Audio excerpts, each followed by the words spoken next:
What's up, everybody? Welcome back to another episode of Inside Inter Miami, the Miami Herald show on Inter Miami soccer. I'm Andre Fernandez, Deputy Sports Editor, joined once again by Miami Herald sports writer Michelle Kaufman. This is our season wrap-up edition of Inter Miami's year number one with Lionel Messi, the god of soccer. And what a season it was. It didn't end the way Inter Miami fans hoped. They were hoping for maybe a little playoff run, a little more excitement. So it was already an exciting couple months with Messi here. Unfortunately, Messi's injury, he missed a bunch of games. But Michelle, we're going to dive in a little bit in this episode just about what a ride it was to see this man come to Miami and the impact he's had worldwide on a team, on a league, and everything. But let's how you doing, Michelle? Have you already kind of exhaled after this craziness?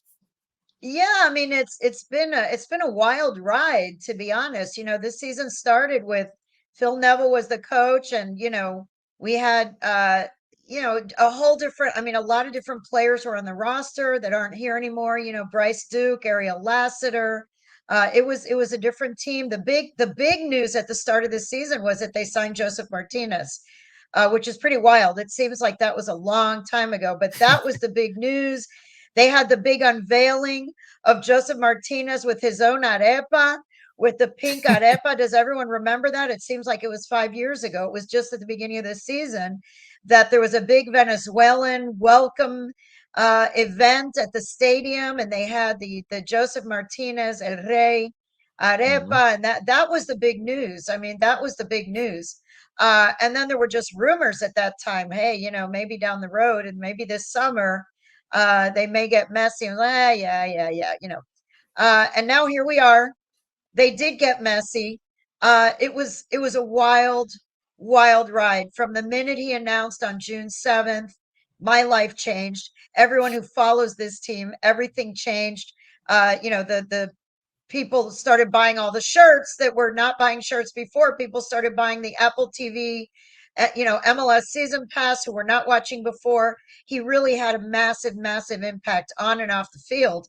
And it almost feels like this was 3 seasons. It really does almost feel like there was the pre-Messi part of the season, then the Messi is healthy part of the season, and then the Messi is injured part of the season. It was almost like a third, and a third. The middle third was super exciting. The middle third was just a meteoric rise to the top. They looked like the best team in MLS without question. They were beating the best teams in MLS on the road. They were beating Dallas on the road, Philadelphia on the road, Nashville on the road. I mean, these are really tough games. Cincinnati, they were close, but they were winning and they were scoring at a huge clip. I mean, Miami, uh, going into before Messi got here, I think they had 22 goals in 22 games. So they had averaged like 1 goal a game. They had gone 11 games without a victory. When he got here, they went 12 games in a row without a loss, and they were scoring an average of 3 goals per game, which is crazy. It was a wild ride in the summer. At that point, they looked invincible. It looked like, oh my goodness, is anybody going to beat this team? Is he that good, or is MLS that bad? What the heck is going on here? But then things evened out a little bit when he got injured. Things really changed with this team. And then Jordi Alba also got injured. The combination of two of the three of those guys being out really affected this team. And then, according to Tata, he really feels that the players were just mentally exhausted and physically exhausted by the end, when they had to try to play their best to win those games to try to get into the playoffs. It seemed like they didn't have enough left in the tank. And Messi was injured and Alba was injured. And even the last game against Charlotte, where they played, by then it was almost too late. It was really almost too late for them. It was too late. I mean, at that point, they were already Yeah. mathematically eliminated. So some of the motivation was gone, some of the energy was gone by that point. But what a wild ride. I mean, it really was a roller coaster. It was a roller coaster Yeah, of a it really ride. was. Yeah, I mean, and it ends a little bit with a whimper, 1-0 loss at Charlotte. Even though the game was meaningless for them, Messi starts, at least he played. But again, Charlotte gets that early goal and it doesn't end on the high note people hoped for. But all in all, though, I mean, let's dive in. What is this team going to look like? I mean, you mentioned Joseph Martinez, the big signing at the beginning of the year. So, now he's not going to be back, but is Luis Suarez the next superstar that comes in and energizes this team and makes them that much better? What have you heard on the Luis Suarez front? Right. Well, yeah, I mean, the Joseph Martinez thing, I mean, everyone who followed the team was sort of guessing and speculating that if they're going to bring in a Luis Suarez type player at forward, that someone was going to have to go. Either Mhm. Campana or Joseph Martinez was going to have to go. And that was the big question, who's going to go? And, I think Campana is very marketable around the league. A lot of teams would probably show interest in him. They could probably get a lot of money if they were to sell him, but they seem to really like Campana and they want to build around him as a young player, a tall player who adds something extra to the attack. Joseph Martinez came in with a lot of hoopla, a lot of attention when he came. Oh, is he going to come and prove that Atlanta made a big mistake by letting him go? This is a guy who was the league MVP in 2018 and has broken many scoring records in MLS. And so, he was brought in to replace Gonzalo Higuain. But like Gonzalo Higuain, he came in out of shape. He came in out of shape. It took him a while to play himself into shape. And by then, the team was struggling already. They were going through these losing streaks. It never really materialized to be as big of a deal getting him as it was when they signed him. It was a very big story at that time in January. I remember being on the phone trying to break the story is, are they going to sign Joseph Martinez? Like this was a huge story at the time. But once the rumors of Messi started coming, then that story, was not as big a story anymore. And now at the end of this season, Tata was asked in the post-game press conference again in the Charlotte game the other night, why Joseph didn't travel because he did not even travel to the game, and we knew that he was healthy. And Tata said he didn't travel because there is really no chance for him to be on the team next year. It would be extremely difficult. So rather than him, he really doesn't have a future with the team. And so for him to travel and take any kind of risk putting him on the field makes no sense because he doesn't really have a future with this team, and that he's not going to travel to China either for the two exhibition games that they're about to play in early November. Joseph Martinez is basically not part of this club anymore. So that came as just a big of a surprise that it was announced right then at the end of that game. But that is obviously the case. And so that would clear the way for Luis Suarez. Luis Suarez definitely wants to come to Miami. There has been talks about Luis Suarez even before Messi. People, Jorge Mas and people around the team and around the league have been mentioning Luis Suarez as somebody who wanted to come to Miami, loves Miami, as all these Latin American players seem to want to play in Miami. They spend time in Miami in their off season. Their spouses and girlfriends and children, they all are very familiar with Miami. So it's a destination that all of these guys want. And in this case, Luis Suarez is very good friends with Messi, Busquets, and Alba. That little quartet played together at FC Barcelona. So it would be like, the Fab Four, Mhm. returning together. Three of the four are here, but this would be the fourth one to join the other three. So, apparently he is going to get out of his contract with Grêmio in Brazil. He was playing very well down there, but he does have some knee problems. And, Right. there was some speculation that he doesn't really have knee problems, that it's all made up because he wants to get out of Grêmio. But I think he does have some knee problems that have to be addressed during the offseason. Uh, but it does seem like he is the target. Tata Martino has mentioned him by name, that we are making two plans going forward. One is the plan with Luis, one is the plan without Luis. So, he is a target. They are definitely talking to him, looking to sign him. And I guess it looks like Joseph Martinez is the guy who would leave and would be replaced by Luis Suarez, which would be, that would be a big pickup for this team, even though he's older, again, another guy in his mid 30s, but he is still scoring. And in Brazil, he was still scoring a lot of goals. Yeah, and that was going to be my question was, because Messi at his age, he still proved what he can do. I mean, look at all the moments, the goals that he had for them. But Suarez does have that knee issue, and reading some of the articles, they talked about that, the concerns with that. So, can he be the Luis Suarez from Uruguay that everybody knows, and contribute to this team? Or is it going to be a situation where it'd be unfortunate from a spectacle point of view and from an attraction point of view, it's a home run. But from an actual contribution to the team, and can he mesh? Obviously, with Messi, we know he can if he's 100%. But is he physically well enough to do that? Can he make an impact? I don't know. I Yeah, guess I mean that's something that's a big question. That was the question with Joseph Martinez too coming in. Is it the Joseph Martinez who was the MVP at Atlanta United, or were they getting a Joseph Martinez who's older, had been through 2 knee surgeries, and was coming in out of shape from an off season that he didn't work very hard in the off season because he had a baby, and I mean he didn't have the baby, but his girlfriend had the baby. If he had had the baby, that would have been really a big story. that was But nuts. anyway, Yeah. yeah. But so again, with Luis Suarez, it's going to be a question of what kind of shape is he going to be coming in. And as Messi and Busi and Alba Jordi saw, this is a very physical league. It's a very demanding schedule. Next season, they're going to be playing in the regular MLS season. They're also going to have, the Leagues Cup. There's the U.S. Open Cup. And then there's the Champions League, the CONCACAF Champions League, which they qualified for by winning the Leagues Cup. So they're going to be in 4 different tournaments. This year they were in 3.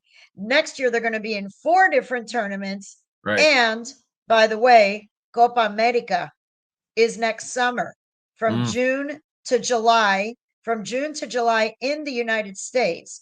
And Lionel Messi is going to want to play in that, as is, if Campana is on the Ecuadorian team, he's going to be playing in that. So any players who are from South America, Diego Gomez, if he's on the Paraguay team, any guys who are from South America are going to be maybe playing on that. And then the U.S., the Copa America, this coming one, is going to be 10 teams from South America and 6 teams from CONCACAF. And it's going to be hosted in the United States. So with the United States playing in it, what does that mean about, I don't know, but will Drake Callender be called up for that? Right. I don't think DeAndre for Musk, Yedlin, maybe not yet, but Yedlin, or, so they could be missing some players for international duty. There are also World Cup qualifiers still coming up next year, as there were this year, in which case Messi will not be around for those games. He's made it clear that the national team is still a big, big priority for him. So you're talking about a 2024 season that's going to be very taxing for a guy like Luis Suarez, who is, Uruguayan national team. It's a big year with Copa America, with World Cup qualifiers, joining a new league, having, the Leagues Cup, the Champions League, it's a lot. It's a lot. Tata was saying we're talking about maybe 60 games, between 50 and 60 games.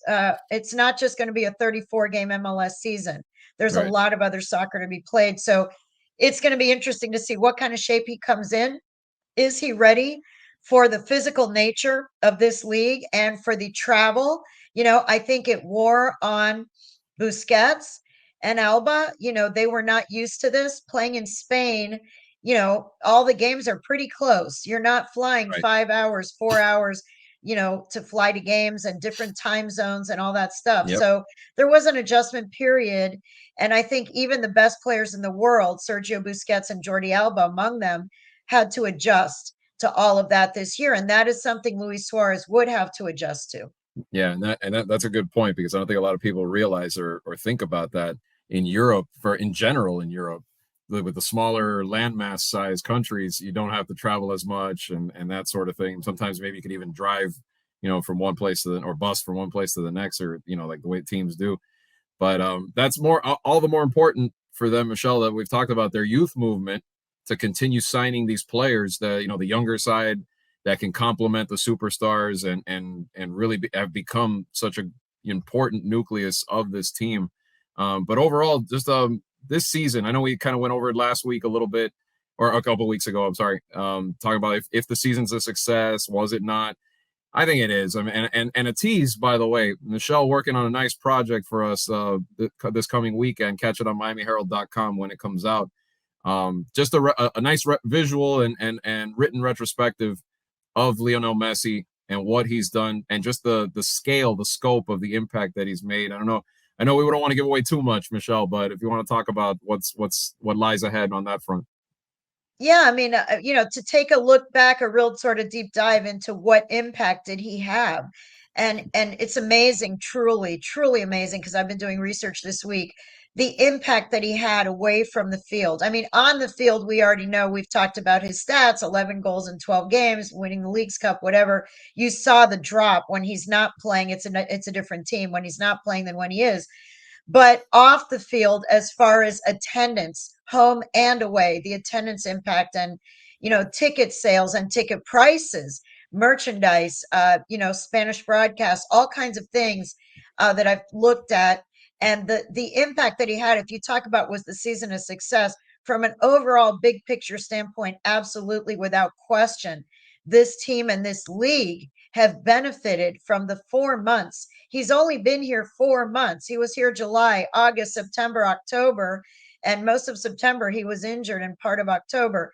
But he's only been in this league for 4 months, and the impact is already massive. It's a massive impact that he's had, which I will go into. My story, it's coming out this weekend. It'll be online later this week and Sunday in print. Lionel Messi had a huge impact on this team on and off the field, and going forward. He signed a 2.5-year deal. So we're going to have him next season for 2024, and 2025 would be the last year of the current contract. So there's still a lot that lies ahead, but already in the first 4 months, I think it's undeniable that he's had a huge, huge impact, and that I would say it's considered a success. Not, they didn't make the playoffs, so that part was definitely disappointment, but they did win the Cup, Leagues Cup. They made the final of the U.S. Open Cup, and they showed what they can do when they're at their best.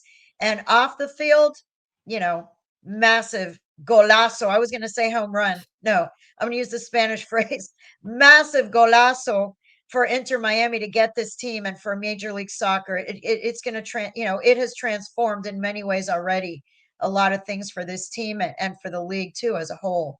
Golazo is right. If Andres Cantor was going to describe it, he'd be saying goal for longer than he does, right? For like a minute long, he'd be like, For a "Oh, minute long. yeah, Oh, yeah, it absolutely. wouldn't stop." Absolutely. So, Yeah. Yes, but let's get it. absolutely. Let's talk. Let's keep talking to Messi, but on a different front. He's expected to win his a staggering eighth Ballon d'Or trophy, but there's a good contender, Man City's Norwegian phenom Erling Haaland, who's put up incredible numbers this year. The 23-year-old player for the superstar in the making for Man City. Is he getting gypped a little bit because of Messi's big name, or does Messi think deserve it? After what he's done this year. It's really a shame that they can't give two and cut the trophy in half a ballon for each one. Yeah. Erling Haaland, when you look in any other year, I think this would be, in any other year, I think he would win. When you look at what he did, 23 years old, 52 goals across all competitions, 36 goals in the league, breaking the Premier League record, 6 hat tricks, 23 years old, and leading Man City to a treble. I mean, and this season alone, this award is for last season. This award is for the 2022-23 season, which is kind of interesting with Messi, because everything that's happened with Inter Miami doesn't really count, because this is not officially the 2023-2022-23 season, although MLS, their whole season is in the calendar year of 23. So it's a little bit of an asterisk. MLS has never had a player that's been a candidate for Ballon d'Or. So I don't know if they're going to have to change some things now that they may have some MLS players such as Messi, right, who could be in the running for the World Player of the Year. How do they factor in the 2023, the calendar year season that MLS uses, as opposed to what the rest of the world uses? But if you look even this season at what Haaland has done, in 6 games. I mean, excuse me, in 4 games, 6 goals. He started the year with 6 goals in 4 games and a hat trick already to kick off this season. So we're talking about a guy who just had an incredible breakout year last year, incredible numbers, but Messi, Lionel Messi is still expected to win it because of winning the World Cup. In December of 2022, it seems a long time ago because it was almost a year ago now, but the World Cup was in the winter last year, and Lionel Messi did the one thing that he had never done, the crowning achievement to win a World Cup for Argentina. Finally, the one thing that was missing from his resume. And also, yes, also, helped lead PSG to a League One title, 42 goals, nothing to sneeze at. And in the World Cup, 7 goals, a brace in the final, 3 assists. I mean, he had a great year. There's no question. And I'm not diminishing what Lionel Messi did in the last season. But I think this award for him will be almost a lifetime achievement award. Like, yes, he got all those numbers and he finally won a World Cup, the one thing that was missing. And so he deserves the World Player of the Year trophy. Who had the biggest impact in the world of soccer this past year? You would have to say Lionel Messi. But if you were going strictly by statistics, and in any other year, and if it wasn't Messi in the World Cup in Argentina and all that, and even in a way, what his elevating MLS by just his arrival, Erling Haaland obviously had a spectacular year and is very deserving of being one of the top finalists. Mbappe was also a top finalist. Those are really the top three. Also, Mbappe with a golden boot in the World Cup and a hat trick in the World Cup final. But everything everyone else did in the past 12 months has been overshadowed by Lionel Messi, pink number 10, Miami's Lionel Messi now, but the world's Lionel Messi for the last year and Argentina World Cup champion. So I think he is going to get it. That's what everybody's saying, that he's going to fly to Paris and receive that award on Monday, which would be, another huge achievement, his 8th time winning that trophy, which is amazing. The next most is Cristiano Ronaldo has 5. Mm.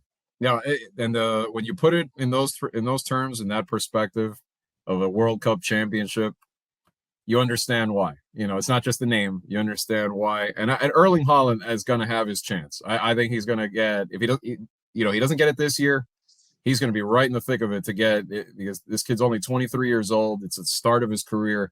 And think about it too. With players like Messi and Ronaldo realistically on the way out, it's going to clear more of a path for him. And I know Mbappe's still around, and there's a few other players around the world that are at that kind of elite caliber. But this kid's impressive. And on a team like Man City, where they're going to have a chance to win the Premier League title every year, he's going to be right there. So he's going to have his chance. I don't think we need to. I don't think we need to feel too sorry for him if he doesn't win it. We don't need to cry for him yet. We're not going to cry for him yet, but he's very deserving of being a top finalist. And again, if he were not going up against Messi, having just won a World Cup for Argentina, the crowning achievement of his career, I think it would be even closer. But I do think that Messi's going to edge him out this year for sure. Yeah. Well, Michelle, let's talk. Wrap this up a little bit. Talking about who won't be here next year. Like, what's this roster kind of going to look like? We talked obviously about the Suarez potential addition and Messi, and we know the guys at the top. But who, besides Joseph Martinez, who else is likely on the way out? And how do they reshape this roster a little bit going into 2024? Yeah, I mean, I think you have to look at some of the players who are the higher paid players who have not really been getting much playing time. You look at someone like, I think Coco Jean was injured much of this year, but his salary was 720,000.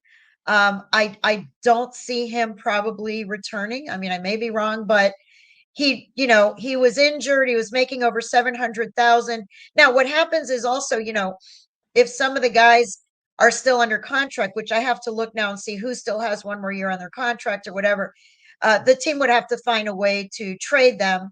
or get either buy them out or trade them. There's different ways if they want to change people on a roster who still have time left on their contract. But some of the higher price players that I'm not sure would be back: Joseph Martinez, Christopher McVeigh, not one of the highest, 220,000, but Christopher McVeigh, really nice guy, such a team player, was a big part of the team up until the minute Tata got here. But since Tata Martino got here, McVeigh has had very little playing time.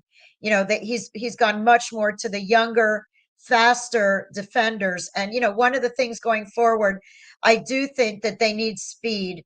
They need some more speed in the center of the back. Yedlin is very fast. Jordi Alba is very fast on the wings. But when you look at Christopher McVeigh, Sergei Kristov, Kristov, a Ukrainian player from their national team, a very smart player, a very tough player, very good player, but not the fastest.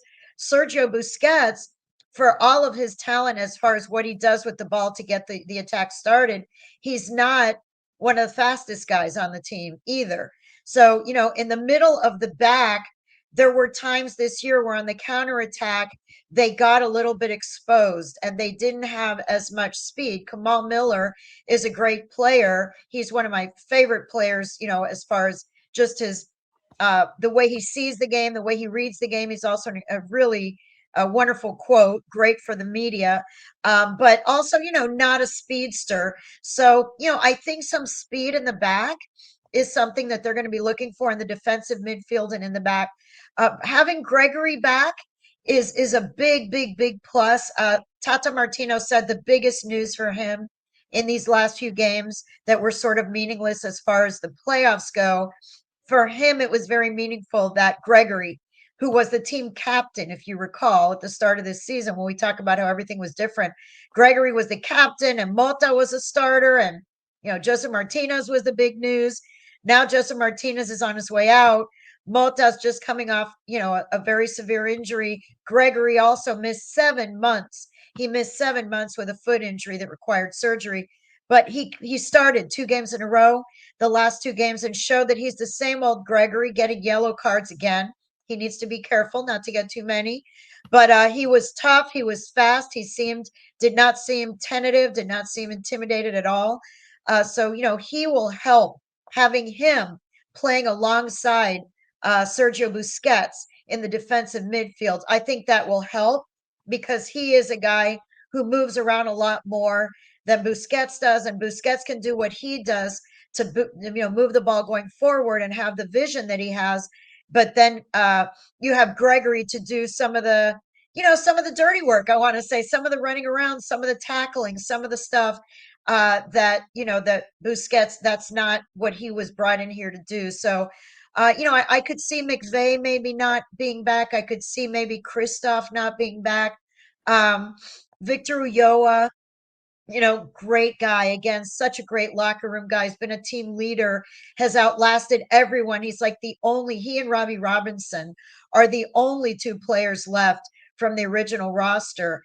And I'm not sure either one of them will be back next year. Robbie has been so injury prone, and he has shown in flashes when he goes in that he has the tools to be an impact player, but he just has not been able to be an impact player in any length of time because he's had these injuries to deal with. So, I don't know how long he'll be around. Victor Ulloa, Dixon Arroyo, it seems like they have so many players now in the midfield with the new players that came along. Tata brought in Gomez, Tata brought in Farias. So I'm not sure where Dixon Arroyo fits in. And Stefanelli, $400,000, so a fairly pricey player for Inter Miami. He also had an injury this year, missed a lot of the season. I'm not sure what the plans will be for him. So I could see that players that might be on the bubble, Coco Jean, Christoph, Joseph Martinez, we know is not going to be back. McVeigh, Robbie Robinson, Stefanelli, Ulloa, Dixon Arroyo. It seems to me that those are guys who are on the bubble anyway as they go forward. Yeah, and I think especially on the back end, like you were saying before, some more speed on that side. They had a lot of defensive breakdowns during this season, even with or without Messi in the lineup. and so that area needs to be fortified a little bit. So definitely, we'll see what they can do. And for now, the next step is the China trip. I mean, now they get to market themselves abroad, and Messi takes Miami, and now Messi takes China. What can we expect from this team on the road in the next couple of weeks on the far east? Yes, I mean, I'm waiting to find out what the broadcasting is going to be because I do think that, the fans here are going to want to watch and see these games. I'm not sure if Apple is going to be carrying these or if somebody else, it's a Chinese marketer, it's a Chinese marketing firm and promoter that is bringing them over to play two Chinese teams. It's an opportunity. I spoke to Drake Callender and I spoke to DeAndre Yedlin about what do they get, from a trip like this. And they were saying that especially because so many new players got 6 players over the summer, and they really have been meshing and learning on the fly. From the time Tata got here in July and the other 6 got here, they've really, they've still just been getting to know each other in a way. They have not had a preseason together. So this trip to China is going to be an opportunity for all of these players to spend a lot of time on an airplane heading over there.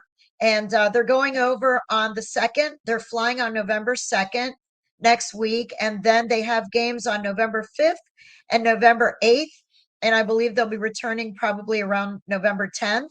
So, it's going to be a chance for them to spend a full week overseas where you really get to mesh and bond. And they will be training.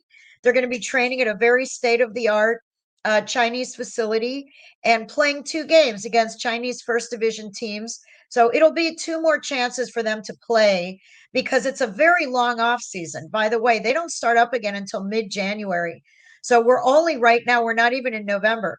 So for them to just sit around from, from October 21st to sit around until mid-January, that is a long time. That's basically all until November, December, January. We're talking about almost 3 months of sitting around. So this is an opportunity for them to still train. They're going to be training this, next week down here in Fort Lauderdale.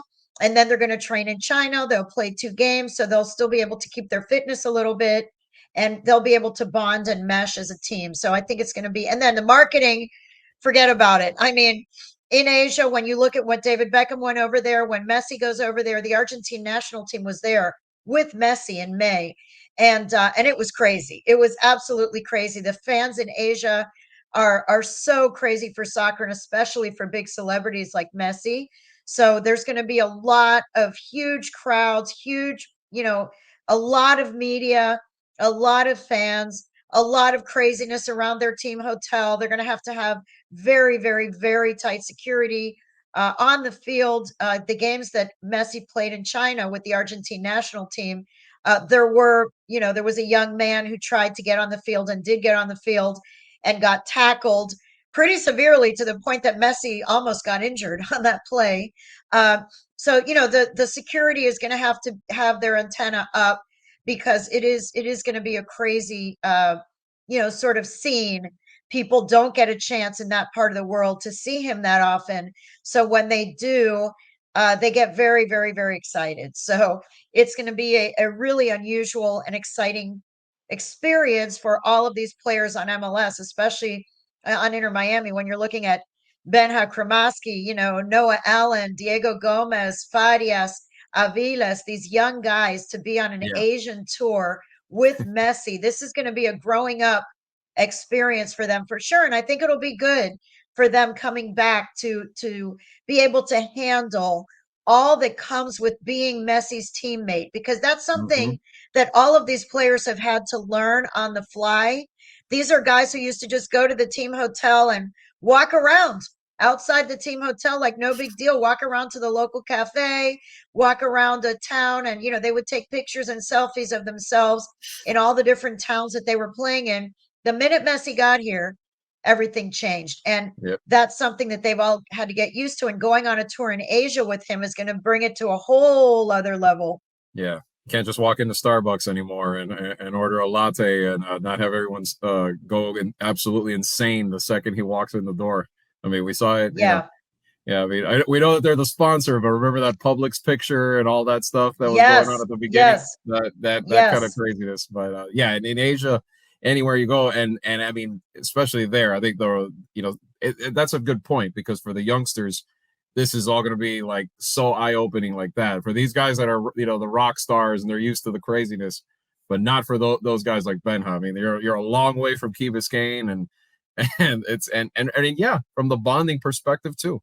That's also very true, and I think that's going to be because it's not just get used to being Messi's teammate on the field, which we've talked about at length, and elevating your game and all of that.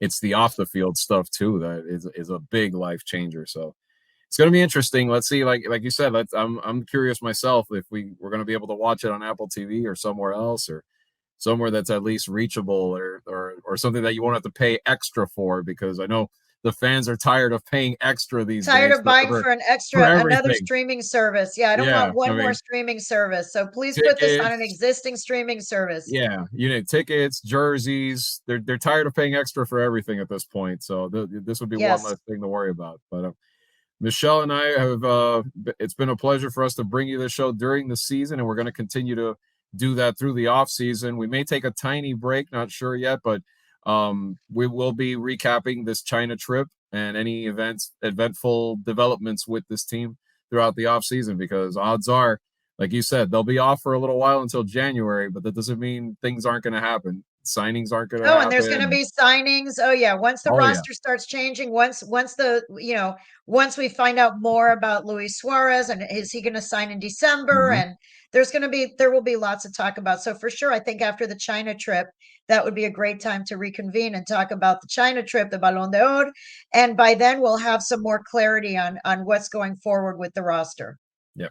So until then, like always, you can catch us here at MiamiHerald.com. You can also catch us on YouTube. And of course, if you're listening to it, not watching it on Apple, on iTunes, Spotify, whichever podcatcher is your favorite. And as always, we thank everybody for watching and listening to Inside Inter Miami. We'll be back very soon with another episode. And until then, for Michelle Kaufman, I'm Andre Fernandez. We'll see you then, everybody.